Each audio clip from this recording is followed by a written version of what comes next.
یک امپراتور بزرگ به قتل میرسه و کشور در هرج و مرج فرو میره. اما این تنها آغاز ماجراست. توی این ویدیو رازهای تاریک و اتفاقات عجیب بعد از مرگ نادرشاه رو کشف میکنیم. چه کسی پشت این قتل بود و چطوری عادلشاه به قدرت رسید؟ این داستان هیجان انگیز رو از دست ندید. نادرشاه یکی از بزرگترین فرمانروایان ایران توی سال 1747 به قتل رسید. مرگش باعث شد که کشور توی هرج و مرج فرو بره. اما کی پشت این قتل بود؟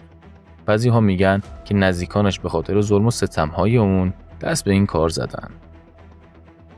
نادرشاه توی روزهای آخر زندگیش خیلی بدگمان شده بود و حتی به نزدیکترین افرادش هم اعتماد نداشت.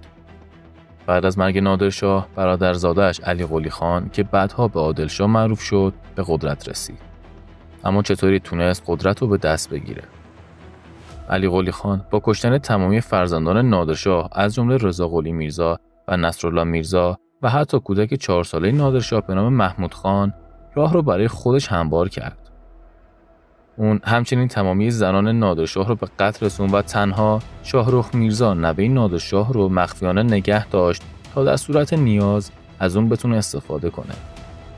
علی قلی خان توی مراسم تاجگذاری نادرشاه هم حضور داشت و از همون زمان به دنبال فرصتی برای به دست گرفتن قدرت بود. دوران حکومت عادلشاه پر از اتفاقات عجیب و غریب بود. اون در مدت حکومتش آقا محمد خان قاجار رو هم اخته کرد. این اقدام بیرحمانه باعث شد که آقا محمد خان بعدها به یکی از دشمنان سرسخت عادلشاه تبدیل بشه. عادلشاه بر قلمروی خیلی کوچکتر از قلمروی نادرشاه حکومت کرد و تلاش کرد تا به غرب ایران تسلط پیدا کنه، اما موفق نشد. یکی از اتفاقات عجیب دوران عادلشاه خیانت‌های درباریان بود. بسیاری از نزدیکای عادلشاه به اون خیانت کردند و به دنبال فرصتی برای سرنگونی اون بودند. عادلشاه برای حفظ قدرت خودش دست به اقدامات بیرحمانه‌ای زد که باعث نارضایتی عمومی شد. یکی از این افراد وزیر اعظم اون بود که به دلیل سوءظن به خیانت به قتل رسید.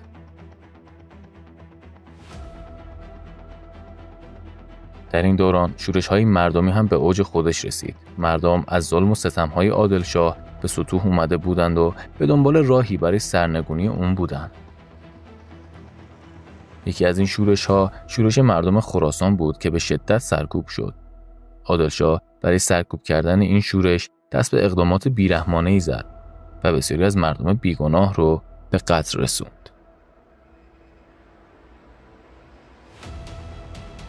یکی دیگه از اتفاقات عجیب دوران عادلشاه تلاش اون برای به دست آوردن حمایت روحانیون بود. اون سعی کرد با دادن امتیازات ویژه به روحانیون حمایت اونها رو به دست بیاره، اما این تلاش هم بی‌نتیجه موند.